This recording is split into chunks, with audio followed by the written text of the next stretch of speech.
Hey guys, welcome to ThePoorGamer, and today I am very excited because I'm finally gonna have the chance to play and review, nothing. Absolutely nothing. Gonna try again tomorrow. Alright, day 2. So I'm finally in-game, got it working, worked out fine. So now I'm playing, and I gotta tell you guys, this game is pretty— oh, what the f—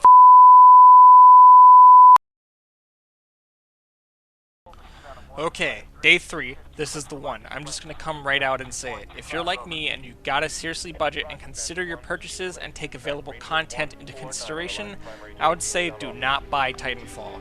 There is just not $60 worth of game here. This has nothing to do with the actual quality of the game for the most part. This has to do with the game's sad lack of an actual campaign or even an offline mode with bots. The campaign feels like a sad attempt to inflate the game's overall value and is so lazily slapped together that it falls apart before you even get in the door. It's nothing but classic mode with exposition, and it's not only boring, but a lot of it happens in game, so you end up missing a lot of it anyways, because who's gonna listen to the background drama when you have a bunch of huge f***ing robots shooting at you? Anyways, the game, beyond that, is actually fantastic. Titanfall is what happens when Call of Duty leg humps Hawken in the trampoline room at Battlefield's house. It's a very awkward sleepover, but it sure makes for a good game.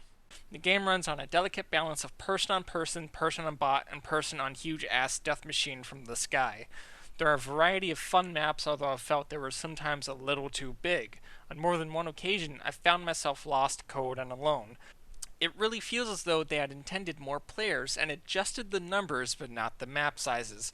It's not the worst thing, although I pretty much prefer shooting things than getting stranded out in a far corner of a map, running back while the match quickly draws to a close. The action is intense, and thankfully the respawns are fast. And most importantly, there's a gentle learning curve ensuring that anyone who picks up the game will more than likely be able to become proficient at it in a very short amount of time. And even if you don't worry, the game goes through great lengths just to make you feel good about yourself. It's like a really nice mother who, even though you draw a really terrible picture and everyone knows it sucks, she still puts it on the fridge because she knows it's going to make you feel good. You accrue burn cards, which are essentially cards that give you special abilities in the game, and you can get those by completing challenges, and they're seriously a challenge for everything that you can think of. There's a challenge for just running a lot, staying in the air, killing people, dropping in titans, running around in titans, knowing the difference between a dinner fork and a salad fork, asking permission before you shoot someone.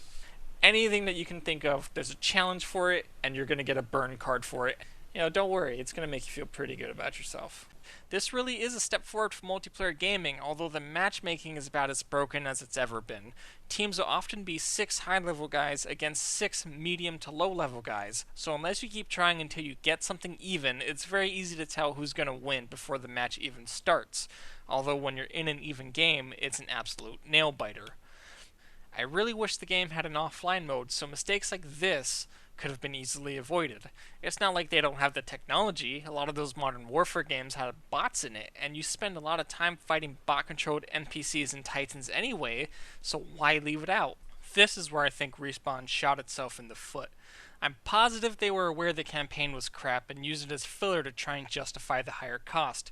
But I think if they were just honest, kept it to classic mode, and made the game like 15 to 20 bucks cheaper, they could have really opened themselves up to an even wider audience.